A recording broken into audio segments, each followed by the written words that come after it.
சிவனோட திருவடியை பார்க்கணும்னு சொல்லி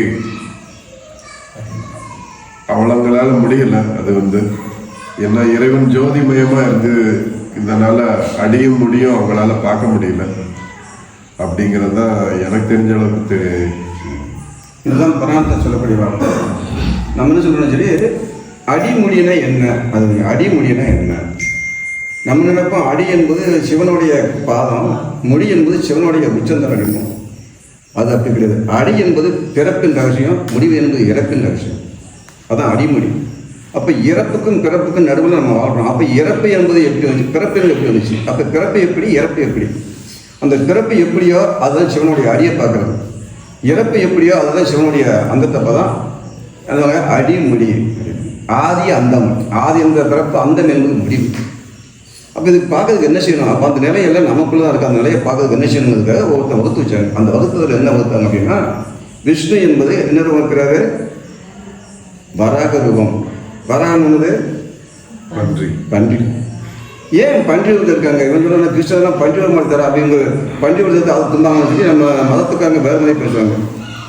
பன்றி என்பது என்ன அப்படின்ட்டுன்னா, அது உலக வாழ்க்கையில் நிறைய குட்டிகளை போட்டு உலக வாழ்க்கையில் அது ஜனனமாகும்.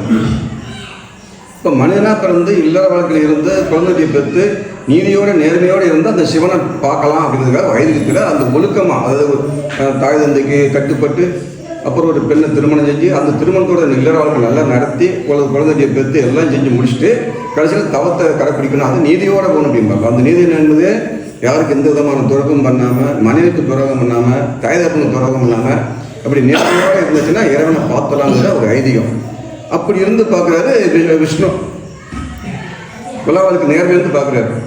பிரம்ம நினைச்சாரு அப்பெல்லாம் பார்க்க முடியாது, இல்லத்தை கடந்தால் தான் பார்க்கணும்னு சொல்லி அணிச்சாரு. அன்னப்பறவை அப்பல அன்னப்பறவை என்ன, பன்றி வருது கீழே அன்னப்பறவை அப்படி பாலை மட்டும் குடிக்காது, தண்ணி நீக்கிட்டு பாலை மட்டும் குடிக்குமா.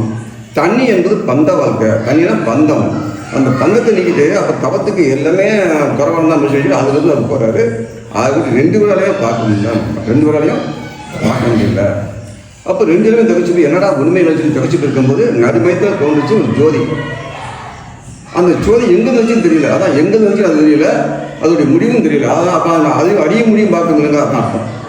அப்போ எங்கே இருந்துச்சு, சரி நம்ம மனசுலேருந்து பிறப்பு இருந்துச்சு. அது அப்போ என்ன, அது நடுமை எங்கேயுமே ஏகமாக இருக்குன்னு அர்த்தம்.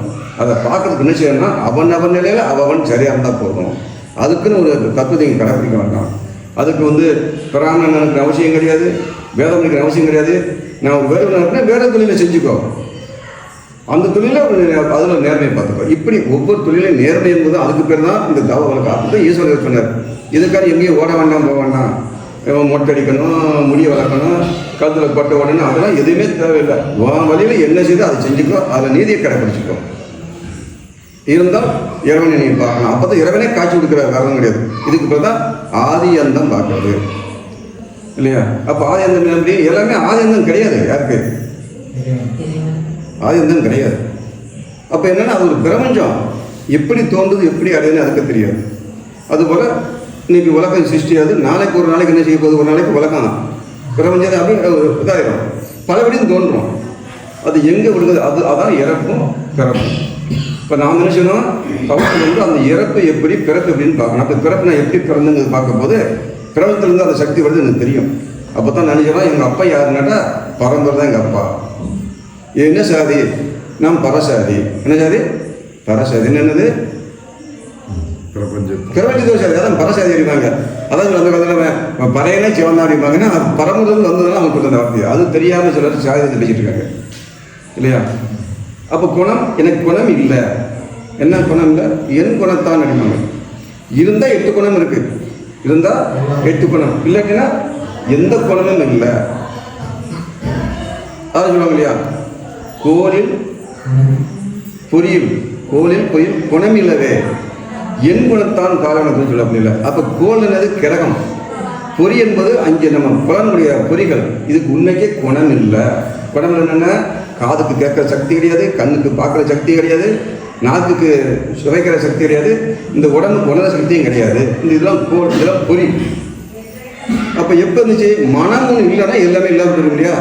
அப்போ மனம் சலனமாகும் போது குணம் வருது, மனம் ஒடுங்கும் போது குணம் இல்லாமல் போது. இதுதான் இறைவனுடைய ஆற்றல். இதைத்தான் நம்ம தெரிஞ்சுக்கணும் அப்படிங்கிறோம். இதை தெரியத்தான் நம்ம தவம் பண்ணி அதுக்குள்ளே கண்டுபிடிக்கணும். இது கண்டுபிடிக்கும்போது யாருமே எந்த பகையும் வராது, எந்த பொறாமையும் வராது, கவலையும் வராது, கோபமும் வராது.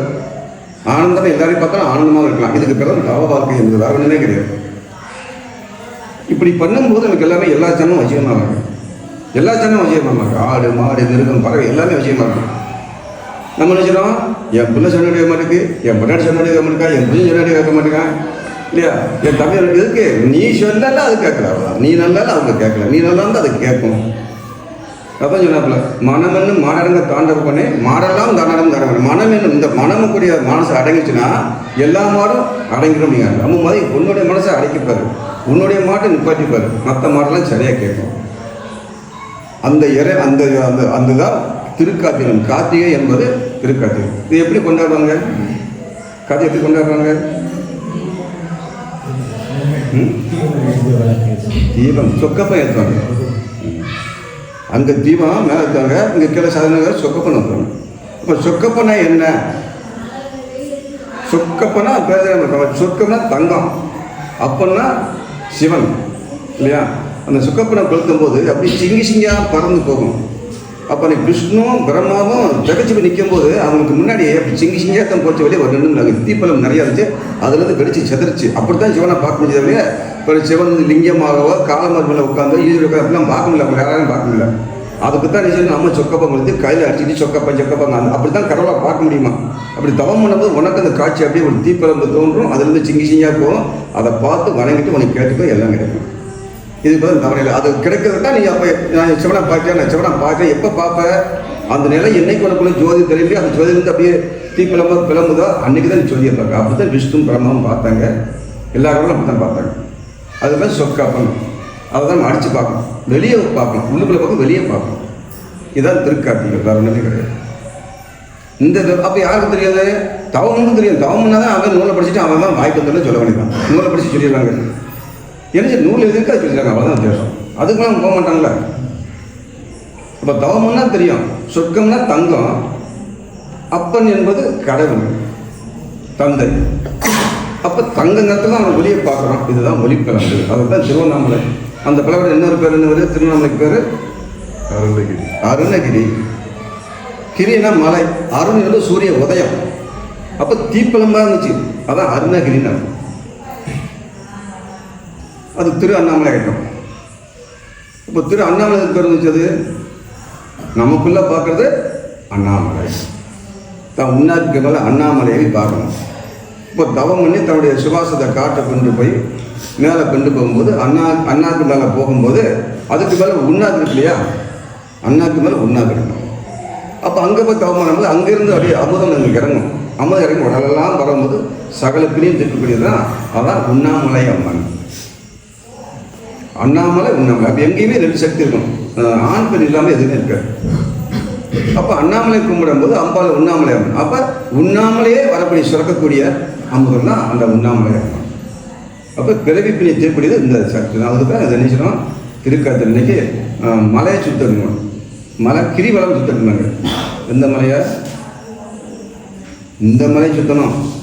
அங்கே சுத்தணும், கால் வலிக்கும், அதையும் போய் பண்ணணும். வெளியவும் கடைப்பிடிக்கணும், உள்ளேயும் கடைப்பிடிக்கணும். நான் அங்கே போவேன்னு சொல்லலை, அதையும் கடைப்பிடி. இங்கேயும் சுத்து. கிரி என்பது உச்ச நம்ம தலை. வளம் என்பது என்ன? சூரியகளிலிருந்து இடப்பக்கம் வந்து வலப்பக்கம் போகணும். அப்போ சந்திரகளிலிருந்து வலப்பக்கம் சுற்றணும்.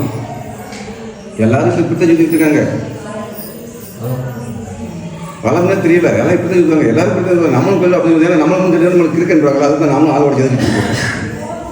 அப்போ இடமிருந்து வளம் வந்து சுற்றுப்பாங்க. இடம் வந்து வளம். அப்போ இடம் எங்கே இருக்குது? நீ கிழக்காமல் பார்த்துக்கோ.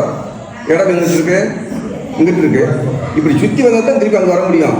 இங்கிருந்து படி பின்னாடி போக முடியாது அப்படின்னு சொன்னால் இடம் வந்து பலமாக சுற்றணும். இப்படி சுற்றி வரணும். அதாவது நம்மளை ஒரு கொடியை பாருங்கள், அதை சுற்றும் அப்படியே இப்படி தான் போகும். இப்படி போகாது. உங்களுக்கு காட்டில் மயிர் ஒரு கொடியை பாருங்கள், அதை இப்படி சுற்றிட்டு போகணும். ஒரு சூறாவளி கட்ட பேர் இப்படி தான் சுற்ற விடுவாங்க. எதிர்த்து சுற்றினா தான் காற்று வரும். இந்த காற்றை எப்படி சுற்றுது? எதிர்த்து சுற்ற போது நம்ம காற்று கீழே வருது. அது அதோட சேர்ந்து சுற்றினா காற்று நமக்கு வராது. அப்போ பொய்மை இப்படி சுற்றுது, காற்று இப்படி சுற்றுது, அதனால் காற்று வருது. இதுதான். இப்போ நம்ம என்ன செய்யணும்? அந்த கிரிவலத்தை நம்ம தினசரி சுற்றணும். ஒரு 5 நிமிஷம் சுற்றுங்க, தினம் சுற்றணும். பசு கொட்டிட்டு 5 நிமிஷம் தருங்க. இது தினம் ஒரு 5 நிமிஷம் சுற்றுங்க, கிரிவலத்தை சுற்றுங்க. நினச்சதான நம்ம நடக்கும். அது எந்த மாற்று கருத்து கிடையாது. இதுதான் தவம், வேறு ஒன்றும் எங்கேயும் போக வேண்டிய அவசியமே இல்லை. எல்லாருக்குள்ளேயும் அன்பாக இருக்கு, யாருமேலேயும் பகையை நினைக்காது. அதான் அன்பே சிவம் அப்படின்னாங்க. எல்லாருமே அன்பாக இருக்கு, அவ்வளோதான். அன்பது விலைக்காம கோவப்படாத, நீ விளைவிக்கும். அங்கே வரும்போது சிரிச்சமான பேசு, அவன் சிரிக்கலையா நீ பேசாமல் இருக்க, அவ்வளோதான் வித்தியாசம். அவனை பற்றி நீ இருக்கு முறைக்க இதுதான் இப்போ வரணும் முடியும். இதுதான் தவம். இப்படி எல்லாரும் வாங்க, பௌர்ணமி இப்படி தியானம் பண்ணுவோம். தீட்சை வாங்கிட்டே எல்லாரும் கரெக்டாக வீட்டில் பண்ணுங்க. தீட்சை என்பது என்னென்னா ஒரு குரு தொட்டு கொடு, வேற ஒன்றும் கிடையாது. ஒரு தொட்டு கொடுக்கறது தான் குரு என்பது. ஒரு வழிகாட்டுதல். கடைப்பிடிக்கு என்ன, ஒரு மது மாம்சம் சாப்பிட்றாங்க, இதுதான், வேற ஒன்றும் கிடையாது. இது இருக்க முடியாதா?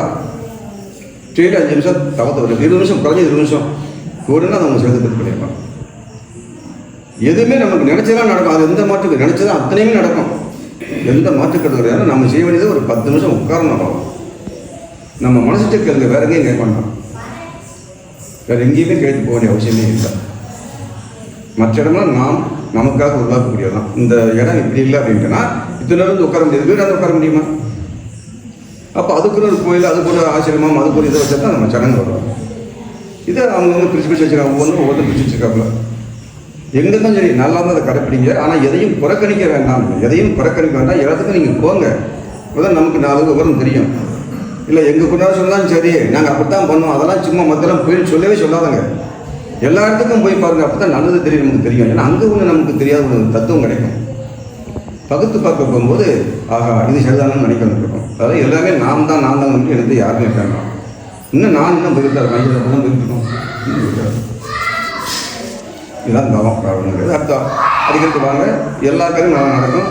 சில விஷயத்தை நீங்கள் கேட்கும்போது அந்த மற்ற நாள் வந்து கேட்டோன்னா நல்லாயிருக்கும். ஒரு அமாவாசைக்கு இடையில வந்து கேட்கணும், சில விவரம் கேட்கணும், எனக்கு கேட்டுக்கோங்க. நீங்கள் பௌர்ணிங்கும் போது எல்லாருமே ஒரு 5 நிமிஷம் பண்ணிட்டு எல்லாமே சாப்பிட்டு அப்படியே இருப்போம். எல்லாருமே அர்த்தம் இருக்கும். இப்போ நம்ம எல்லாரும் தவத்து வந்தால் சரி, விடிய உட்காந்து பேசிக்கலாம். எல்லாருமே தவத்து தான் வந்திருக்கோம் அப்படின்னா விடிய உட்காந்து பேசிக்கலாம், எவ்வளோ கேட்கலாம். அப்போ என்ன, ஒரு தவம் பண்ணுறவங்களுக்கு வந்து மெயினாக வந்து நைட்டு சாப்பிடக்கூடாது. தவம் பண்ணுறவங்க நைட்டு சாப்பிடக்கூடாது. எப்போ, இன்னைக்கு இல்லை என்றைக்குமே அது பௌர்ணமி அமாவாசைக்கு சாப்பிடவே கூடாது அப்படின்னு. அப்போ டக்குனு போய் தொழிலாச்சு பெரிய சோத்தை நினைச்சு காய்ச்சல் சோதை நினைச்சு சாமி சொல்லிட்டு டக்கு நெஞ்செல்லாம் கிளம்பி வச்சுக்கோ. அப்போ வேண்டாம் சாமி போயிட்டீங்கன்னா இந்த சோறை நினைச்சிக்க. அதுக்காக தான் சாப்பிட்டு முடிச்சு அப்போ கொஞ்சம் நேரம் வச்சு பேசுவோம்னா ரைட்டு சாப்பிடுமா.